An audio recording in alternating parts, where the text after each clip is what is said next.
when people opt out of that sequence, when people say, never contact me again, or they block your number, that's okay because you're not talking to them.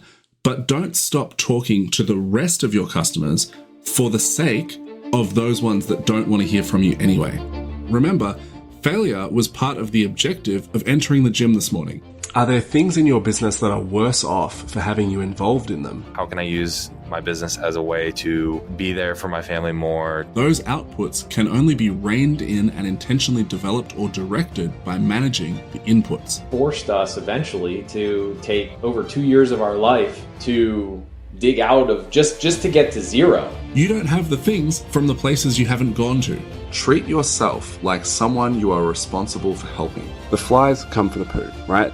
There's a push-pull effect with all of your marketing, and it needs to be pushing away the customers that are not a good fit and drawing in the ones that are. Hey, welcome to all of you, bandits and chilies. This episode is called Follow-Up Equals Family Time. And the intent here is to really draw a straight line between something that you should probably improve within your business. Me too. There's an endless list of possibilities for this one.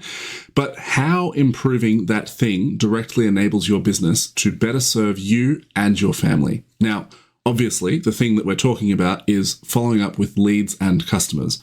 We're mainly going to focus on the latter here, but we'll give a quick nod to the former as well. So picture this. You're wrapping up a long day. The team needed a bit of babysitting today and your admin called in sick. So the leads that came through today, they just haven't really been touched. And that's happened a bit lately. So they haven't been touched again. And the follow-up for your existing customers, that's also not up to date. You were planning to pick the kids up from school, but that ship has long sailed and you didn't even get home in time for their promised bedtime story. Even now that you're home, you're there, but you're not present because your mind is still at work, running through that mental checklist of people that you should have followed up with, but didn't. Should I text Sarah about that quote? Is it too late, do you think? Did Mike open that email? What happened to that lady from Tuesday? Most business owners think that poor follow-up costs money, and it does, but what it really costs you is time, stability, and peace of mind. The time spent wasted chasing people who have already moved on because your follow-up took too long to engage, and then winging it every day because you don't have a proper system in place. The stability of having a consistently booked schedule and the peace of mind that comes from knowing that those tasks are handled and that the calendar is looking healthy. Poor follow-up is a quiet killer of freedom, and it can create a loop that is hard to get out of, or worse yet, that can just start to feel like your new normal. That loop is more chaos, more stress, more guilt, less time and focus with your family. Have you heard of the Zeigarnik effect? The gist of it is that unfinished tasks tend to dominate our attention far more than completed ones. So getting stuff done is one thing that contributes to your ability to switch off from work mode and jump into family mode. Now, let's flip the script. Imagine this. Leads come in and your follow-up process fires automatically. Everyone gets instant contact without you lifting a finger. Your admin knows exactly what to say, when to say it, and how to handle objections. And if your admin is sick, you have automations to fall back on which can pick up the slack to tide things over. Instead of losing jobs, you're gaining hours. Now, you're at dinner with your family and you're fully present because your mind is not active on that list, that checklist of unfinished tasks. You're on the tools and behind your desk less, and you're with your kids more. And your revenue is consistent because your follow-up is doing the heavy lifting. Follow-up isn't just about closing jobs. It's about closing loops in your brain so that you can actually breathe life into your family. Now, if you have some mental resistance to upping your follow-up game, it's probably because it feels awkward, you don't want to be too salesy, you don't want to harass people, or you just feel like you flatly don't have the time. Brandon Vaughan says, if you don't have a system for doing follow-up, then you have a system for losing money. Here's a quick exercise that you can do to get this off the ground. You can use a pen and paper, a Google Doc, a whiteboard. I don't know, you could probably arrange some paper cups, whatever takes your fancy. But basically, just map out your customer life cycle. From the point of initial contact, how are people hearing about you? How do they get funneled through your business? When do they reach out to you? What happens at the point when they reach out to you? How long does it take them to arrange a quote? How long does it take them from the point when they get a quote to when they can book? What's the shortest time that can be? What's the average time? Just roughly, don't need to get too caught in the weeds. And then once they book, what's happening around that booking? What's the contact before the booking looking like? Do they get a booking reminder? Do they get an on the way text? When the techs arrive to do the job, do they have an arrival script, a midpoint touch script, an end of job script? What are they doing after the job? Is there some neighbor marketing going on, some Fiverr rounds? Then after that, the next step in our process is a quality call, which typically happens the next business day. And that call is very customer service centric. It's about making sure that they're completely happy with absolutely everything from that job. Now, our techs have already done that at the point of the service, but the way that we frame this is it varies a little bit depending on the service, but I'll just use window cleaning as an example.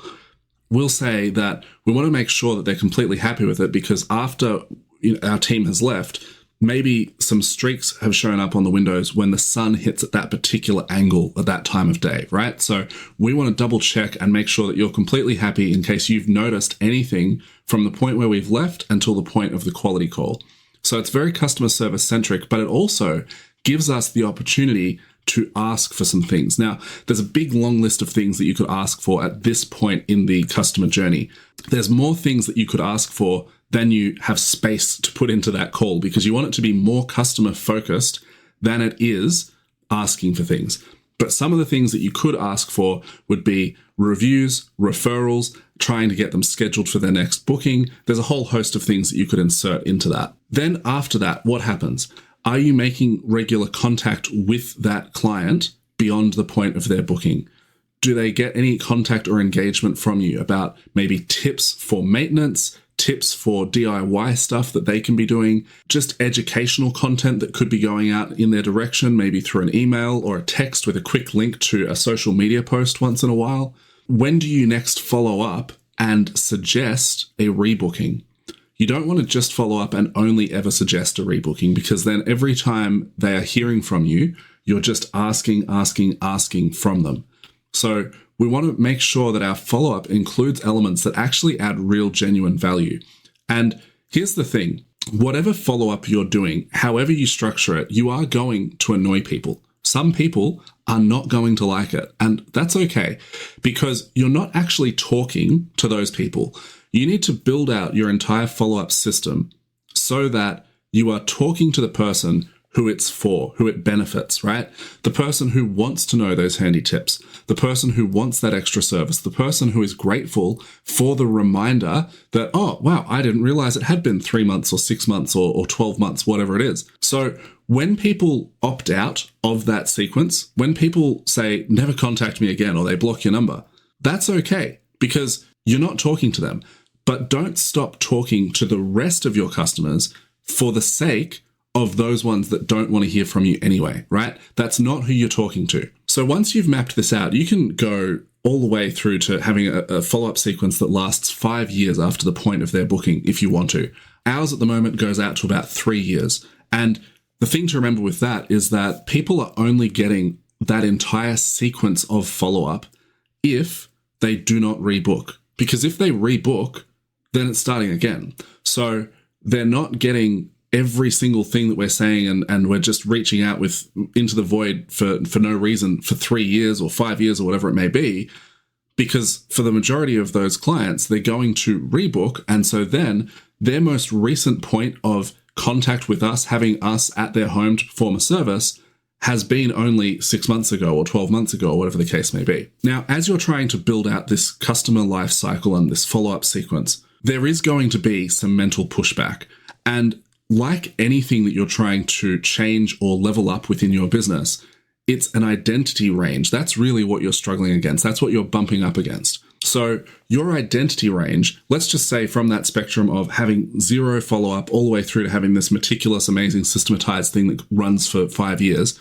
If on that spectrum, let's just say to put a number on it, you're at 20%, right? If you try to improve it, you might naturally do a few things and you'll improve it so that you're now at 22%. But making a shift from, say, 20% all the way through to like 75%, that actually requires changes to who you are and how you're showing up and how you're interpreting what the follow-up means and how your business is showing up. So there's a lot more that goes into that, and it can get really complicated and you can feel stuck doing it. So don't set out with this massive goal of, okay, I'm going to do absolutely everything. I'm going to have all of these automations. I'm going to have everything set to go, and it's going to run out for this 5-year sequence and all of that.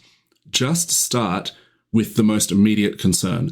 When you sketch this out on a bit of paper, what does it look like around the point of the booking? How can we improve that? Okay, what follow-up points do we have beyond that? What could we add in? How could we better structure that? How could we add value between those points? Just look to add a few little bits and pieces into the mix of what's already there and then flesh this out over time. So that's tip number 1, to essentially lower the bar to entry of what it requires of you to get this process started.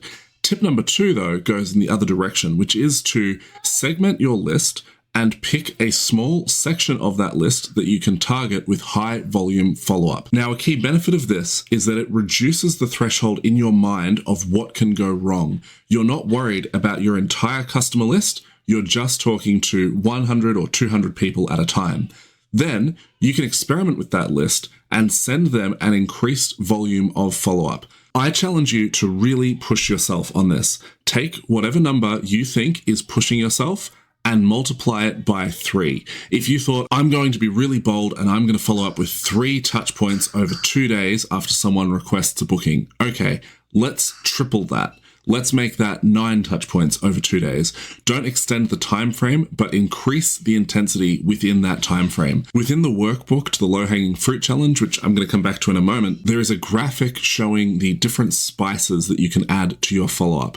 And the way that you sequence things, the way that you frame it, the ingredients that you include within your follow-up greatly increases your ability to be able to manage multiple touch points of contact with that prospect or customer without getting an overly negative response. Crucially, I would say the 2 key ingredients are a logical justification and context pointing towards the next touch point. So, for example, if in your follow-up sequence it sends them a message at lunchtime and then you're going to send them another message at the end of the day, in the lunchtime message, reference that message that's coming through at the end of the day, because then they understand that if they don't reply to this message, if they don't action this message and tell you, you know what, buzz off, I'm not interested, then all you're doing when you follow up with another message at the end of the day is exactly what you said you were going to do. You're just keeping your end of the bargain. And so you reach out again and it reduces the amount of anger that they can feel because they didn't get back to you. They didn't stop you from following up as you had promised to do.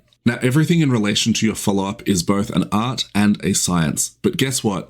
You cannot study the science and you cannot improve your artistic talent if you don't put the work in.